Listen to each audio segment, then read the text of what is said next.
Hello everyone, कैसे हैं आप सभी। आई होप आप सभी अच्छे होंगे और आपकी स्टडी फिर से अच्छी चल रही होगी। एसएससी सीजीएल 2023 रिजल्ट आने के बाद आप लोगों ने फिर से अच्छे से अपनी स्टडी करना स्टार्ट कर दिया होगा। और गाइज, इसके अलावा और हमारे पास कोई सोल्यूशन है भी नहीं, इसलिए अपनी स्टडी को कंटिन्यू रखिए। आपकी मेहनत एक दिन जरूर रंग लाएगी, भरोसा रखिए खुद पर। ठीक है गाइज, सभी के साथ हुआ, सभी एस्पिरेंट 150 मेरिट देखते हुए सभी डिमोटिवेट हुए हैं, तो कोई दिक्कत नहीं है। आप सभी लोग फिर से एक बार अपनी तैयारी कीजिए। देखिए, जिनके भी मार्क्स 140 तक समथिंग 145 थे, उनका कोई ज़्यादा कमी नहीं है, वो इस बार निकल जाएंगे। ठीक है, अब बस थोड़ी सी और मेहनत की आवश्यकता है।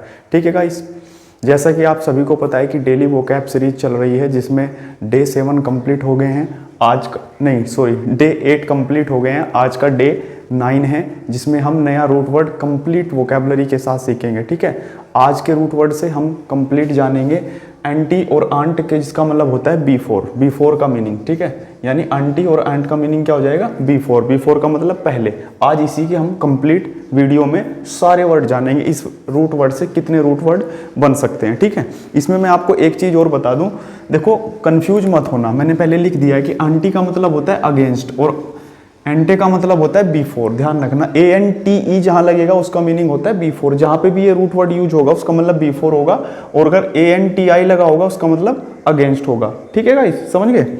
अब देखिए, जहां पे भी NTE लगा हुआ है इसका मतलब क्या है, बिफोर। लेकिन कुछ वर्ड ऐसे भी आएंगे जिनमें TI भी लगा होगा, लेकिन उनका मीनिंग अगेंस्ट नहीं होगा, वो इसी में आएंगे। ठीक है, इन चीजों को समझना बहुत जरूरी है गाइस। ठीक है, आइए स्टार्ट करते हैं। जैसा पहला वर्ड है एंटी रूम। एंटी रूम का मतलब क्या होगा, a waiting room before a larger room. एक बड़े रूम से पहले एक वेटिंग रूम होना, जिसमें बैठकर हम इंतजार कर सकते हैं। ठीक है, जैसे मान लिया किसी ऑफिस में अंदर जाने से पहले एक वेटिंग रूम होता है, वहां पे बड़े रूम में जाने से पहले एक छोटा रूम होता है जिसमें हम बैठ के वेट करते हैं, उसको बोलते हैं एंटी रूम। ठीक है, अब नेक्स्ट है जैसे एंटी चैम्बर। चैम्बर का मीनिंग क्या हो जाएगा, a smaller room before a larger room. एक छोटा रूम बड़े लार्जर रूम से। ठीक है, जहां पे छोटा रूम हो।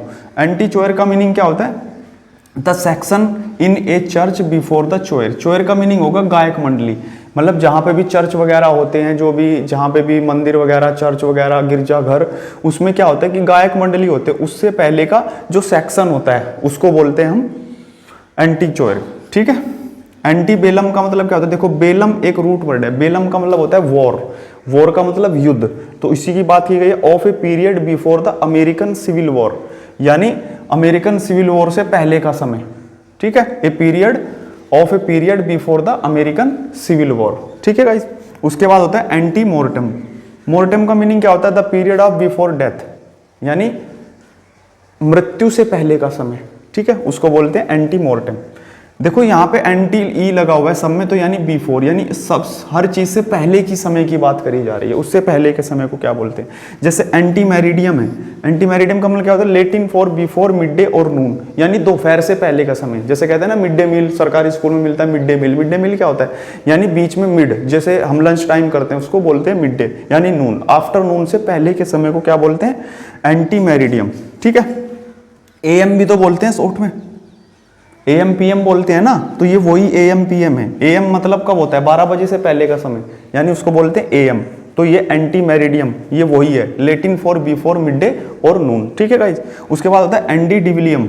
एंटी डिविलियम इसका मतलब होगा of before the great fluid. Fluid का मतलब होता है बाढ़, यानी बाढ़ से आने का मतलब बाढ़ से पहले का समय, उसको बोलते हैं एंटी डिलुवियम। ठीक है, एंटी डेट। एंटी डेट का मतलब क्या हो जाएगा, the date before another event in time. कोई भी अलग कोई इवेंट उससे पहले की जो डेट होती है उसको बोलते हैं एंटी डेट। फिर नेक्स्ट वर्ड है antepenultimate. Antepenultimate. ठीक है, इसका मीनिंग हो जाएगा before the second to last in a series, यानी सेकंड से पहले की सीरीज जो, उसको बोलते हैं हम एंटी पेनुलिटिमेट। ठीक है, आई होप सारे वर्ड्स क्लियर हो गए होंगे गाइस आपके। देखिए, आंटी से रिलेटेड सारे वर्ड हैं। अब देखिए, बहुत सारे एस्पिरेंट को ये प्रॉब्लम रहती है कि सर इतने सारे वर्ड याद कैसे होंगे। देखिए, आप रूट वर्ड को समझते चलिए, जितने भी रूट वर्ड मैं बताता जा रहा हूं सीरीज वाइज, उन रूट वर्ड को समझते चलिए। ये आपका क्या फायदा करेंगे, देखो एग्जाम में जैसे मान लिया किसी रूट वर्ड से रिलेटेड कोई वर्ड आया, जैसे मान लिया ये वाला वर्ड आ चुका है एग्जाम में। ठीक है, ये वाला वर्ड भी आ चुका है, ये वाला वर्ड भी आ चुका है एग्जाम में, ये वाला भी आ चुका है एग्जाम में, और हाँ ये वाले वर्ड अब तक आ चुके हैं, आगे और वर्ड हैं वो भी एग्जाम में आ चुके हैं। तो ऐसा तो है नहीं कि रूट वर्ड से एग्जामिनर पूछ नहीं रहा है, रूट वर्ड से एग्जाम में क्वेश्चन बन रहे हैं, ठीक है। लेकिन अब ये फायदा क्या करते हैं हमारे एग्जाम में, जैसे मान लें आपको ऑप्शन मिला और ऑप्शन में आपको बहुत सारे एंटी से रिलेटेड भी मिल गए, फोबिया से रिलेटेड भी मिल गया, फिलिया से रिलेटेड भी मिल गया, बहुत सारे ऑप्शन में मिल गया आपको। तो उससे क्या होगा कि आप ऑप्शन एलिमिनेट कर सकते हैं। जैसे मान लें कोई भी पर्टिकुलर इसी में से कोई वर्ड पूछ लिया, तो रूट वर्ड अगर आपको पता है तो रूट वर्ड से आप उस चीज को एलिमिनेट कर सकते हैं। भाई अगर ये रूट वर्ड साथ में लगेगा तो इसका मीनिंग तो ये होता है, तो उससे आपका ये सबसे बड़ा बेनिफिट होगा, ठीक है। इसलिए रूट वर्ड से मैं ये नहीं कहता कि कंप्लीट वोकैबुलरी रूट वर्ड से याद करी जा सकती है, नहीं, लेकिन बहुत मैक्सिमम रूट वर्ड से याद करी जा सकती है। और रूट वर्ड्स हमारा क्या कर सकता है, ऑप्शन को एलिमिनेट कर सकता है, ठीक है। मैं बताऊं मेंस की तैयारी का अगर मैं आपको बताऊं तो मेंस में मैंने बहुत सारे वर्ड ऐसे आए थे जो रूट वर्ड से रिलेटेड थे, जिनको कई बार ऐसा होता था कि ऊपर का जो मीनिंग एग्जामिनर ने पूछा है उसका मीनिंग मुझे नहीं पता होता, लेकिन 4 ऑप्शन का मीनिंग मुझे पता होता था, मैं उनको आराम से एलिमिनेट कर लिया करता था। तो आप लोग भी क्या करेंगे, रूट वर्ड जब भी आएंगे तो उसमें आप अंदाजा लगा सकते हैं कि इस रूट वर्ड का ये मीनिंग होता है, तो वहां पे ये फायदा देता है। इसलिए सारे रूट वर्ड एक बार पढ़ना बहुत जरूरी है, इससे आपकी इंग्लिश की नॉलेज भी बढ़ती है और ऑप्शन एलिमिनेट भी आप कर सकते हैं एग्जाम में, और आपको जल्दी से पता भी चल जाता है कि इसका मीनिंग क्या होता है, ठीक है। तो यही फायदा करता है रूट वर्ड, इसलिए रूट वर्ड से वोकैबुलरी आसान है करना।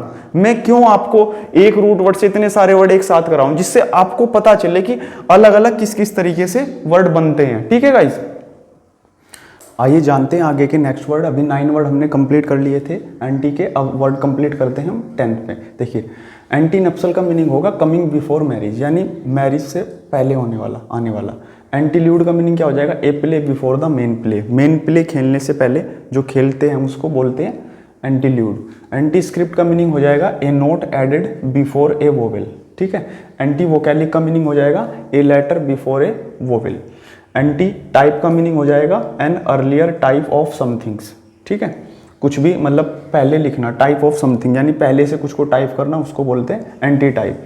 एंटी ब्रेकियम का मीनिंग होता है the four arm. Four arm का मतलब होता है हमारी जो कोहनी होती है और हाथ होता है उससे बीच का भाग, इसको ये वाला हिस्सा, इसको बोलते हैं हम the forearm. Antelucan का मीनिंग हो जाएगा before dawn as meeting of the early Christians, ठीक है। मतलब क्रिश्चियंस की मीटिंग से पहले जो होता है उसको बोलते हैं एंटी लुकन, ठीक है। उसके बाद अब मैंने बोला था कि जैसे एंटी का मीनिंग अगेंस्ट होता है, लेकिन यहाँ पे एंटी का मीनिंग बिफोर होता है, दोनों में अलग अलग डिफ्रेंसिएशन है। लेकिन कुछ वर्ड ऐसे हैं जो एंटी से ही बनेंगे, जैसे एंटीक्यूटी। एंटीक्यूटी का मीनिंग क्या हो जाएगा, एंशिएंट टाइम, एंशिएंट यानी प्राचीन काल, पुराना समय, उसको बोलते हैं एंटीक्यूटी। अब एंटीक है, इसका मीनिंग हो जाएगा belonging to the earlier period, यानी पहले के समय से बिलोंग करता हो, पुराने समय का आदमी हो, उसको बोलते हैं एंटीक। या कोई पुराने समय की वस्तु हो, जैसे एंटीक्यूटी है तो पुराना समय हो गया। एंटीक का मतलब हो जाएगा belonging to the earlier period, यानी जो पहले समय का हो, बहुत पुराना समय का हो, पुरानी चीज हो कोई। ऐसे एंटीसिपेट होता है, इसका मतलब होता है टू रियलाइज बिफोर हैंड, यानी पहले से अंदाजा लगा लेना कि ये चीज होने वाली थी, मैंने पहले से अंदाजा लगा लिया कि मुझे पता था ऐसा होगा, तो यानी उस चीज का अंदाजा लगाना, उसको बोलते हैं एंटीसिपेट। एंटीक, एंटीक्यूटी, ये 3 वर्ड ऐसे हैं, बस इनसे कंफ्यूज मत होना, ठीक है। बाकी एंटी का मतलब अगेंस्ट होता है और एंटी का मतलब क्या होता है, बिफोर, ठीक है। आई होप सारे वर्ड एंटी के आपके इस वीडियो में क्लियर हो गए होंगे। जो चीज़ें नहीं समझ आए उसको रिवाइज कर लिया करो, एक बार दोबारा देख लिया करो, ठीक है गाइज। ये सारे कंप्लीट वर्ड है एंटी के, ठीक है गाइज, जिसमें मैंने आपको कोशिश करी है सारे कंप्लीट वर्ड कराने की। वोकैबुलरी सीरीज को आप ऐसे ही फॉलो करते रहिए, आप मैक्सिमम वर्ड सीख जाएंगे। नॉर्मल रूट वर्ड से आप बहुत सारे मैक्सिमम वर्ड याद कर सकते हैं, ठीक है गाइज। और जिसने भी अभी तक चैनल को सब्सक्राइब नहीं किया वो चैनल को जरूर सब्सक्राइब कर ले। और अभी इन्हीं वर्ड्स की प्रैक्टिस के लिए डेली क्यूज स्टार्ट हो गई है, जो आपको टेलीग्राम चैनल अंकुर राणा लर्नर्स पर जाकर पिन है मैसेज में, वहाँ से आपको लिंक मिल जाएगा, वहाँ से आप वो ज्वाइन कर सकते हैं, जिसमें इन्हीं वर्ड्स की आप यहाँ से सीखने के बाद वहाँ पे जाकर आप प्रैक्टिस भी कर सकते हैं। देखिए प्रैक्टिस करना बहुत ज़रूरी है, प्रैक्टिस से ही आपको चीज़ें बहुत ज़्यादा याद रह सकती है। वोकैबुलरी का जैसे मैंने वोकैब स्ट्रैटेजी में भी आपको बताया है, जिन्होंने अब तक नहीं देखी वोकैब स्ट्रैटेजी वो भी देख लेना जाके, ठीक है। जिसमें मैंने आपको क्या बताया था कि वोकैब को हम याद करने का सबसे हमारे पास क्या तरीका होता है कि हम लोग वोकैबलरी को रिवाइज बार बार करते तो जाते हैं, लेकिन हम उसकी प्रैक्टिस नहीं करते। तो वोकैबलरी की प्रैक्टिस करना भी बहुत इंपॉर्टेंट है गाइस, ठीक है। इसी तरीके से अपना वर्क करते रहिए, मिलते हैं नेक्स्ट वीडियो में। जय हिंद।